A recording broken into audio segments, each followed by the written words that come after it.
इस कहानी ने पूरे जर्मनी को हिला के रख दिया। ये केस 1922 से आज तक ओपन है और इसे सॉल्व करना तो बड़ी दूर की बात है, बल्कि हमें तो ये तक नहीं पता कि ये काम किसने, कैसे और क्यों किए। ये सारी बातें जुड़ी हैं हिंटर कैफे के एरिया से, जहाँ की सर्दियाँ बड़ी जानलेवा होती हैं और इवन मार्च में भी यहाँ पर स्नोफॉल होना एक बड़ी आम बात है। और इसी वजह से मोस्टली हर घर में आपको चिमनी और बर्फ हटाने के औजार जैसे कि कुदाल या फावड़ा मिल ही जाएंगे।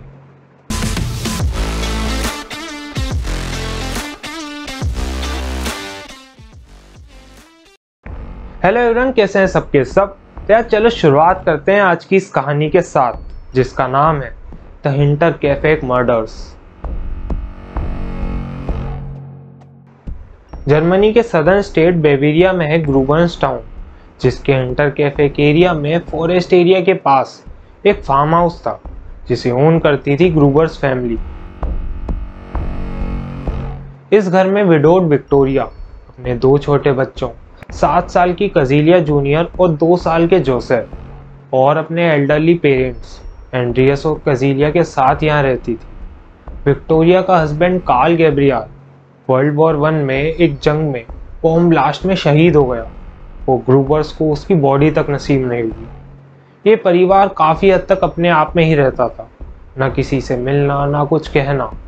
और हाल ही में इस परिवार का हिस्सा बनी थी मारिया, जो कि एक मेड थी और 31 मार्च 1922 को यहाँ काम करने का उसका पहला दिन था। इस कहानी की शुरुआत हुई 31 मार्च को और इस दिन के बाद से ग्रूबर्स फैमिली का कोई भी सदस्य कभी दिखाई नहीं दिया। छोटी कजीलिया ने स्कूल आना बंद कर दिया, परिवार का कोई भी सदस्य चर्च में दिखाई नहीं दिया और फिर उन लोगों की चिट्ठियां भी पोस्ट ऑफिस में जमा होती जा रही थी। अब पड़ोसियों को चिंता सताने लगी और फिर फाइनली 4 अप्रैल को 3 लोगों की सर्च पार्टी ग्रूबर्स के घर गई और वहां उन्होंने देखा कि घर के सारे दरवाजे खुले हुए थे।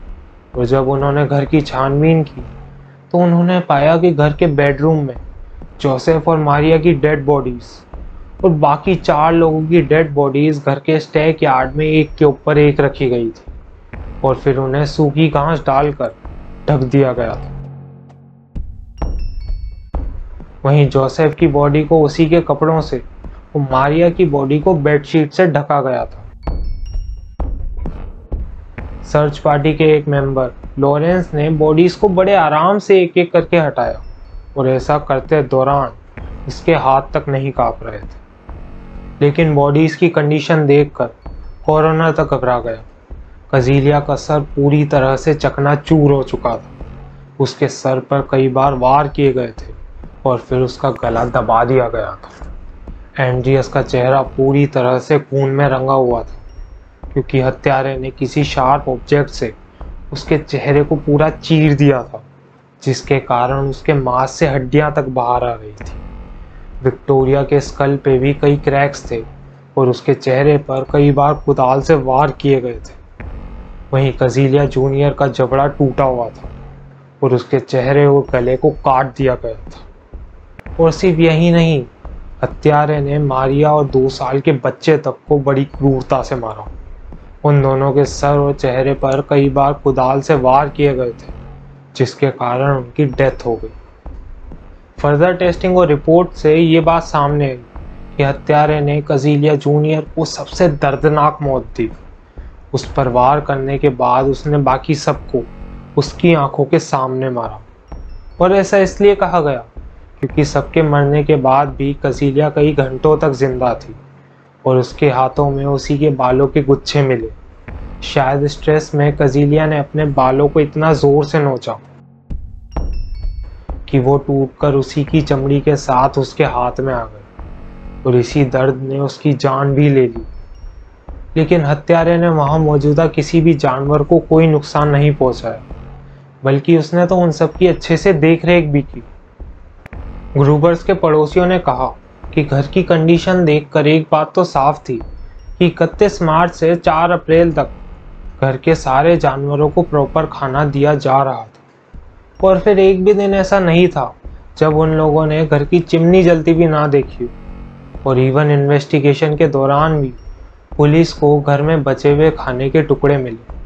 शायद हत्यारा सबको मारने के बाद भी वहां बड़े आराम से रह रहा था और यही वजह थी कि पड़ोसियों को इस सब के बारे में इतना देर से पता चला।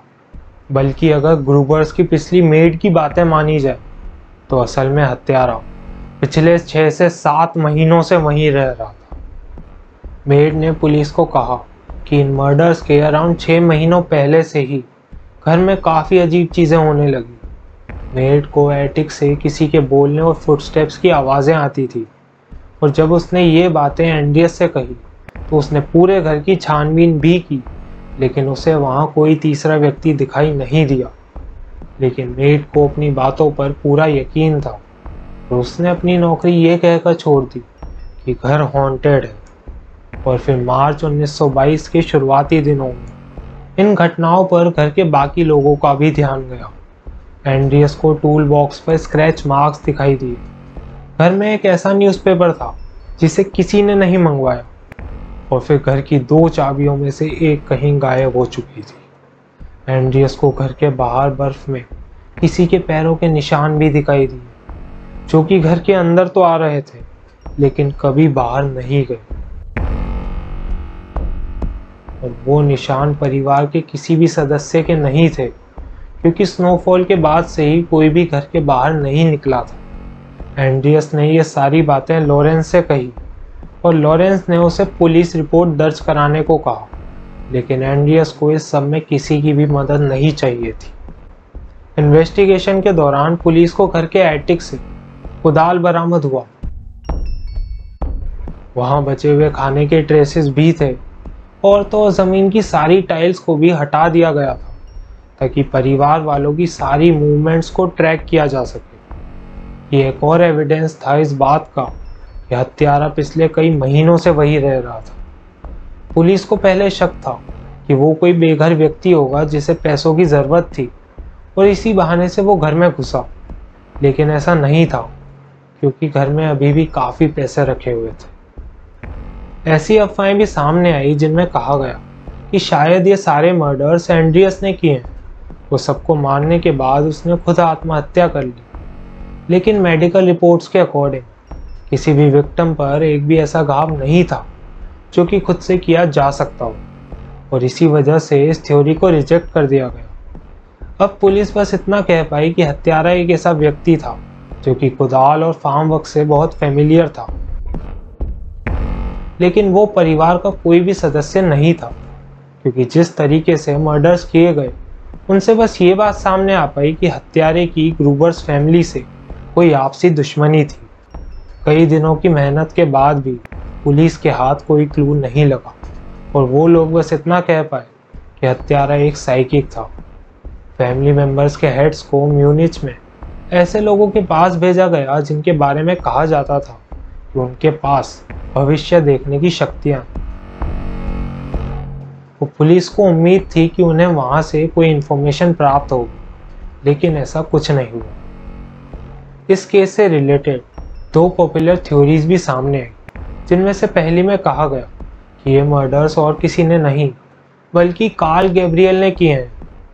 लोगों का कहना था कि वो असल में जिंदा बच गया था और उसने किसी और सोल्जर की आइडेंटिटी ले ली ताकि वो घर वापस आकर अपने परिवार से बदला ले सके, क्योंकि 1915 के दौरान विक्टोरिया और एंड्रियस पर चार्ज लगाया गया था कि वो लोग आपसी संबंध में हैं और इसी वजह से विक्टोरिया को 1 महीने की और एंड्रियस को 1 साल की सज़ा भी हुई थी।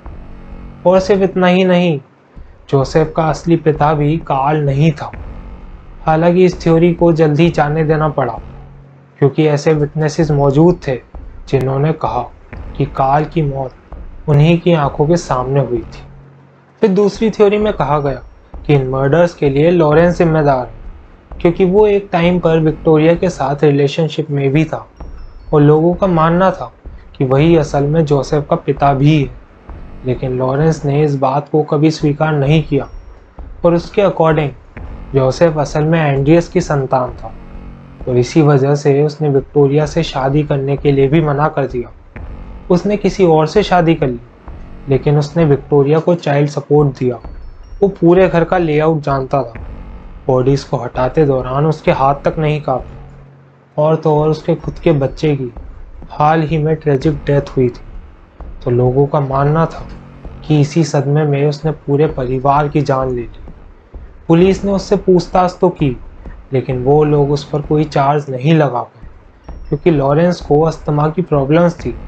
तो प्रैक्टिकली ऐसा पॉसिबल नहीं था कि वो 6 लोगों की जान इस तरीके से ले सके। और तो और उन दिनों वो अपने घर पर ही था, बल्कि किसी ने भी उसे ग्रूबर्स के घर के पास तक नहीं देखा।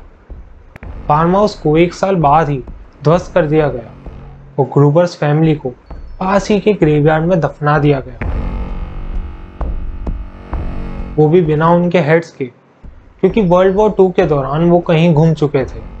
2007 में इसे एज अ कोल्ड केस वापस ओपन किया गया, इस उम्मीद में कि मॉडर्न टेक के चलते अब कोई इन्फॉर्मेशन मिल पाए, लेकिन सारे सस्पेक्ट्स की ऑलरेडी डेथ हो चुकी थी। और इस बार पुलिस ने अपनी किसी भी थ्योरी को पब्लिकली रिलीज नहीं किया, क्योंकि उन लोगों को डर था कि कहीं सस्पेक्ट्स के किए की सज़ा उनके परिवार वालों को ना चुकानी पड़ जाए। शायद ये केस अब हमेशा के लिए अनसॉल्व्ड ही रहेगा। तो यार इस वीडियो को यहीं ख़त्म करते हैं, लेकिन अगर आपको कोई भी फर्दर इन्फॉर्मेशन पता है तो कमेंट सेक्शन में ज़रूर बताना। और अगर ऐसे वीडियोस और देखने तो जुड़े रहिए चैनल के साथ। Like, share and subscribe. जल्दी मिलेंगे अगले वीडियो के साथ, तब तक के लिए बाय बाय, टेक केयर।